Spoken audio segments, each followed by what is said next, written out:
Nung nag-open kasi ako ng Facebook account ko, ay na-lock nga daw yung Facebook account ko at may kita niyo yan dyan. At ganito lang yung step na ginawa ko para mabalik yung Facebook account ko. At dito lalabas na yung pagkakataon na magke-create na tayo ng panibagong password natin. At syempre, mare-recover na natin yung Facebook account natin.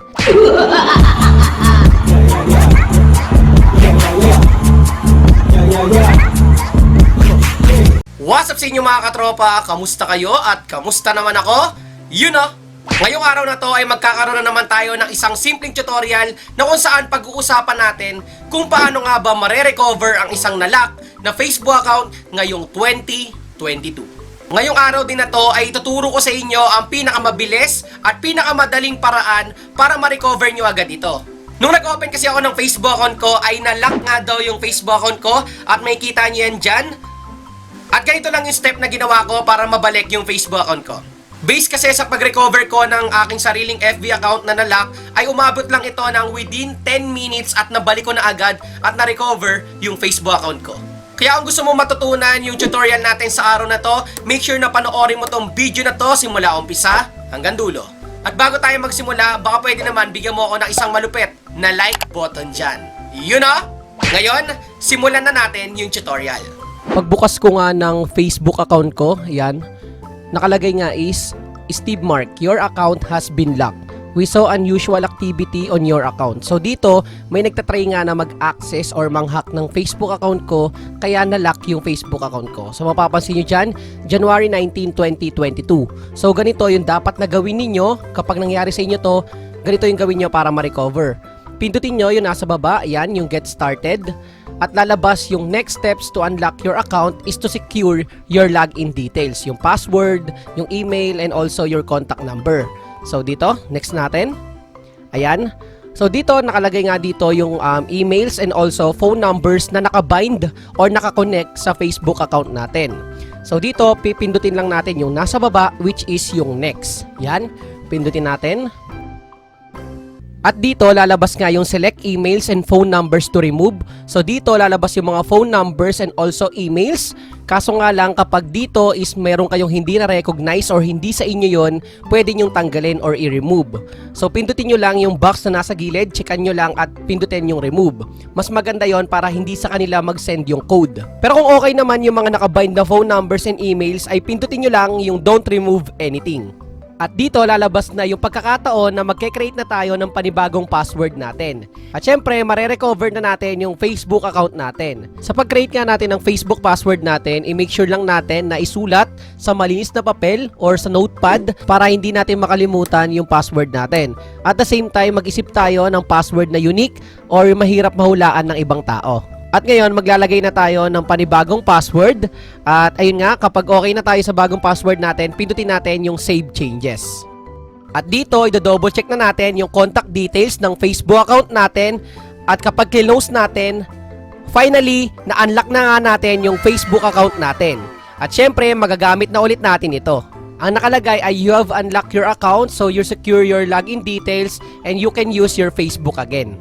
Kung makikita ninyo ay successful nga yung pag-recover ko ng aking sariling Facebook account at ngayon nga ang next step na gagawin natin ay i-secure yung Facebook account na yon.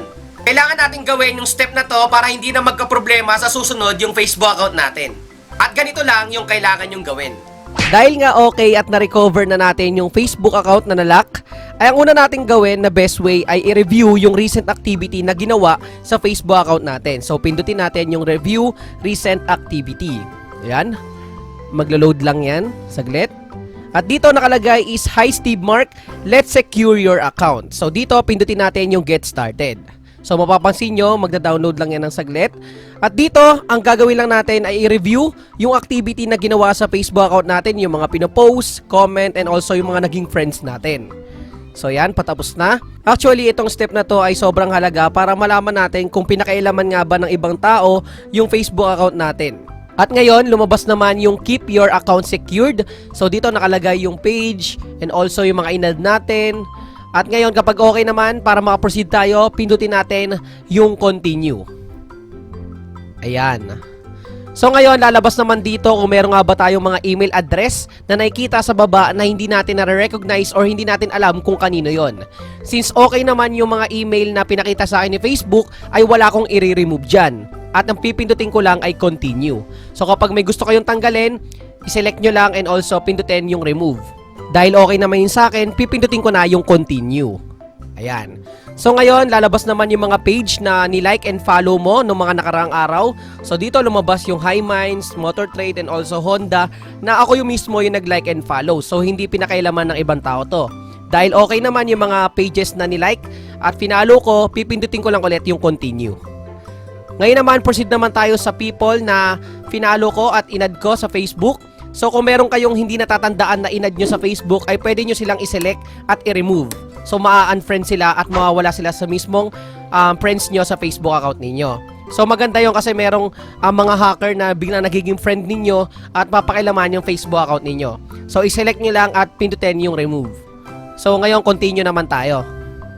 So ngayon, kailangan naman nating i-check yung recent post, pwedeng shared post, and also yung mga pinopost natin sa mismong Facebook account natin or ni status natin sa Facebook account natin. So dito, ibaba lang natin ng konti. I-check nyo mabuti kung merong mga pinost na iba, kakaiba, or masasamang bagay, or hindi kaaya-aya sa mismong Facebook account nyo. So pwede nyo yung i-remove. I-check nyo manually at tingnan nyo mabuti para ma-delete nyo. Kapag okay naman, pindutin lang natin yung continue. Yon. Ngayon naman, i-check naman natin yung recent comments na kinoment natin sa ibang tao, sa shared post nila, and also sa ibang mga post nila. So mapapansin nyo dyan, check kung mabuti yan. So dahil nga okay naman at ako yung nag-comment, i-continue na natin. At syempre, lalabas yung all done. Ibig sabihin, all set na at okay naman at hindi pinakailaman yung Facebook account ko. At pindutin natin yung go to newsfeed at sa pagkakataong to, ma-open na nga natin yung Facebook account natin. At pwede nyo ring i-visit yung mismong profile ng Facebook account nyo para makita nyo yung mga shared posts, yung posts and status, videos, and also mga photos kung may yung nabago ba, may nadagdag ba, para ma-double check nyo mismo. At pwede natin gawa ng paraan. At ganun nga yung steps na kailangan nyo gawin para ma-secured yung mga Facebook account nyo. Kumbaga, ang ginagawa natin ay check nating mabuti yung Facebook activity na ginawa sa Facebook account natin. Para kung may masama or hindi magandang na-post sa Facebook account natin ay mariremove or mabubura natin agad. Sa madaling salita, maaagapan agad natin. Yung step na ginawa natin ay 100% na effective at ipapaalala ko lang sa inyo na kapag ginawa nyo yung step na yon or tutorial ay make sure na same Wi-Fi, same device at same location. Bakit nga ba? Sa pamamagitan kasi noon ay mas mabilis na madedetect ni Facebook na kayo yung may-ari ng Facebook account na yon. At syempre, bibigyan nila kayo ng access para ma-recover at mabalik yung mga Facebook account nyo. At ngayon, sasabihin ko sa inyo, bakit nga ba nalalak ang isang Facebook account? Magbibigay lang ako ng ilang reasons. Number 1 dyan is yung katulad nung sa akin, nang nakalagay is unusual activity on Facebook. Ang ibig sabihin lang noon ay may nagtatry na i-access or i-hack yung Facebook account ko. Kaya nung na-detect ni Facebook yon ay nilak niya muna para ma-recover mo. At ayun lang yung simpleng tutorial natin sa araw na to. At sana meron kayong bagong natutunan paano nga ba ma-recover ang isang na-lock na Facebook account ngayong 2022. Kung bago ka lang dito sa YouTube channel ko, again, ako nga po pala si Steve Mark TV at gumagawa ko ng iba't ibang tutorials patungkol sa Facebook recovery, GCash verification at marami pang iba. At syempre, pwede mo ring i-like and follow yung Facebook page natin na makikita mo dito. At kung ikaw ay merong clarifications, suggestions, and questions, ay pwede mo yang i-comment dyan sa may comment section sa baba.